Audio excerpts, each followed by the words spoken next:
Hey everybody, Jason Laux here, just coming at you real quick. Hey, I was just talking to a new student out of Texas, and he's done 3 deals, and he was really struggling.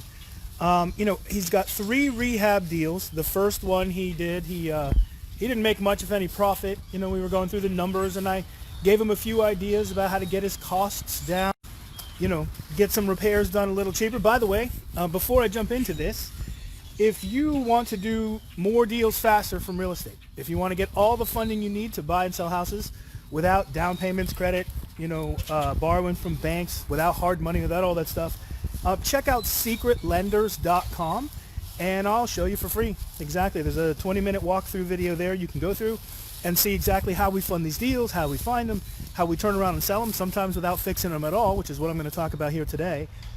And one of the most important parts of that, and by the way, I'm Jason Laux. I'm the founder of secretlenders.com, in case you're wondering who I am. I know it's been a little while since I did one of these lives. I'm forgetting half of what I was supposed to say. Anyway, so this new student, in his first deal, he didn't make any money. On his second deal, he had a really hard time selling it. So he decided not to sell it and turned it into a rental. So now he's got what we call a sunk cost. In other words, all the money that he came out of pocket to do the repairs and everything else, he's now got stuck in this property, so to speak, not really doing anything for him. Generates a little income every month, but not really enough to build a business. Certainly not enough to be pretty much like worth the hassle, frankly, if you ask me. But there is a solution here, and it's a lesson that I'm constantly saying, so I thought it'd be a pretty good example. So he's on his third deal, and he's asking me, hey, how can I get a private lender to essentially refinance him out of that third deal? Well, the big idea was this. I said, you need to, really fix the hole in your bucket. You need to have a business that generates income, and you have to have a system to generate that income, or basically no private lender is going to want to touch you with a 10-foot pole. I mean, just think about it. A lender doesn't want a deal. The paperwork is weird, and they want to see a business system that works, that doesn't rely on you. If you get a cold, they still get their investment back, right?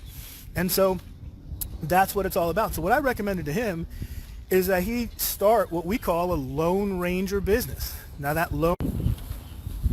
well, there you go. Hopefully you're back, huh? So much for 5G. I guess we'll get back on Wi-Fi. Anyway, in its early phases, that Lone Ranger business, and I call it a Lone Ranger business because you are the business. All right, if you need a lawn mowed, a wall painted, repairs done, whatever, you pick up the phone and you call somebody. But that somebody's not a salaried employee, okay? So if you don't have any work for them, you don't have to pay them. So you don't have payroll, you don't have overhead, you can do it from home. I started my business from the passenger seat of my car. I don't recommend it, all right? It was a little stressful, but it can be done.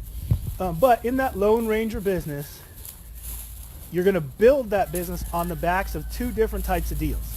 Now, first type of deal you're going to do to build your business, and these 2 are in no particular order, by the way. I'm just the 2 that we use. So first type of business you're going to do first type of deal you're going to do to build your business is what we call a quick flip type transaction. So on the rehab side of the business, where you're, buying properties with intent to fix them up and resell them, that would be a wholesale deal. Okay, that would be a junk house, needs substantial repairs.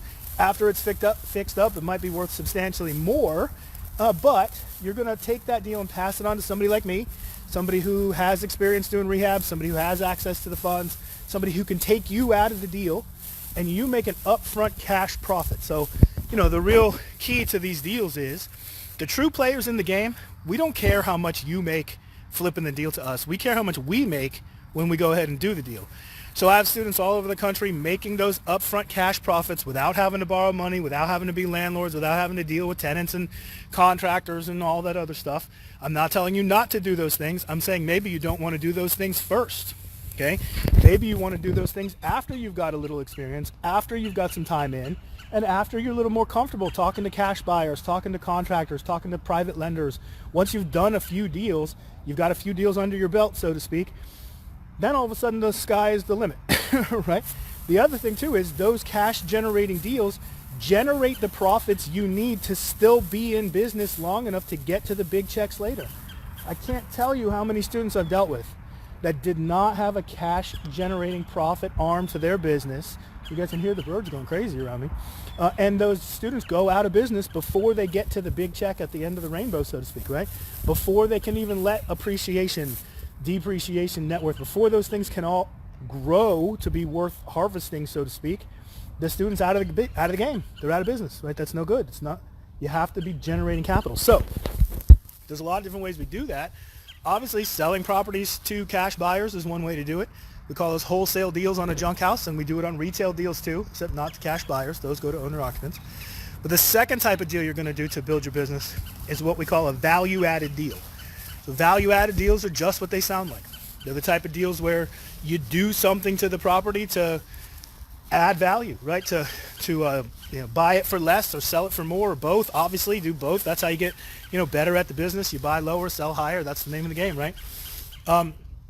And on those value-added deals, they take a little more work. They take 2-3 months usually. They don't happen in 2 or 3 weeks like a cash deal might. But you also tend to make a lot more money. Okay, so on a wholesale type deal, a junk house property, the first thing people think of is rehabs. Listen, I'm pro rehab. I think you should rehab. I think it's good for your soul. You can hear the rooster in the background from my daughter's little project here. When COVID started, she decided she wanted to have laying hens. So now we got a chicken farm back here practically. I don't do anything small. Anyway, when you're doing those upfront value-added deals on wholesale type of deals, then generally speaking, people think of rehabs. Well, rehabs are value-added types of deals. I'm not telling you they're not. I just want you to know they're probably the hardest kind. You got to borrow money. You got to do repairs. You got to, long process. If you open up a wall, you got to deal with code enforcement. And there's a lot that can go wrong. There's a lot can go right. You can make a lot of money on rehab deals. I'm not telling you to do it. I think it's a great idea, but maybe not for your first deal. Okay? Especially now with the government pumping money into the real estate market. One of the big things that's come up recently is that we can now sell those houses directly to owner occupants on a purchase and rehab loan where they take us out of the deal. They buy the property for full price, essentially, minus the cost of repairs. FHA, Fannie Mae, USDA, all of those loan companies are doing those types of purchase and rehab loans now. So many times we can sell the properties without having to fix them first, okay? Well, those value-added deals are a little more work, but you do tend to make a lot more money. And both of those deal types generate that upfront cash profit that you need to build your business. So you're working with what we call house money. In other words, you probably paid to get your education. You probably paid to start your business, to do some advertising. You might have, if you didn't know what you were doing, you might have paid for repairs on properties. Hopefully you're not doing that. You need to start generating capital so you can start playing with made money, right? I notice people make a lot of dumb mistakes when they use their own money on deals too much, and it really cuts down your profitability. So, just to wrap this up really fast, you need to have that cash generating profitable element in your business. I do it even on my rehab deals. If I don't make a profit going into the deal, I don't do the deal. Why? Because I don't want to be in that stressful position. I don't want to be in a position where if I don't do everything right, everything goes wrong. Give yourself a fighting chance, right? If you want to see how we structure the deals to get paid on the way in, to fund the deals using other people's money, and to get paid on the back end too, of course. If you do the rehab within 2 or 3 months, you should be getting another paycheck. If you do it as a, sweat equity lease option or a purchase and rehab deal, maybe it'll take another, 6 months on top of that or something like that. But in any case, when you get paid on the way in and you get paid monthly, it makes these deals a lot easier, a lot faster, and basically stress-free. If you want to see how we fund the deals using OPM and make money on the way in, check out secretlenders.com. I'm happy to explain it to you. I've got a 20-minute walkthrough video that'll show you how to do it, and I'll even give you another free training on how to find the types of lenders that will fund those types of deals in your area. So secretlenders.com, check it out. Thanks very much for joining me, guys. If you have any questions, go ahead and put them in the comments below, or shoot them to me right here in the next 60 seconds or so that I'm going to be here live. I am happy to answer your questions. Love to do it. I know that what we do is way different than what people think real estate investing is, because we are not real estate investors. I'm a real estate business owner. The commodity that I buy and sell is houses. I don't invest in them. I'm not a armchair investor. I do this as a real business, okay, that's not me personally do it. It's the business doing it. And because of that, we do things a lot differently. We don't use our own money. We don't use our own credit. We don't do any of those things. I mean, look, you ever see those big billboards for the guys that say, "We buy ugly houses"? Do you think they're signing on the dotted line to buy a rental and waiting 20 years to make a profit? That's just not how the real estate business works. If you want to see how the real estate business works, specifically that Lone Ranger business where you're doing a deal or two a month and you're running the business yourself personally, no employees, no overhead, no office, all that stuff, check out secretlenders.com. Again, I'm happy to explain it to you. 20-minute walkthrough video, and if you like that, I've got even more free training for you on the site. All right, talk to you soon. Any questions? Go ahead and put them down below. Bye-bye.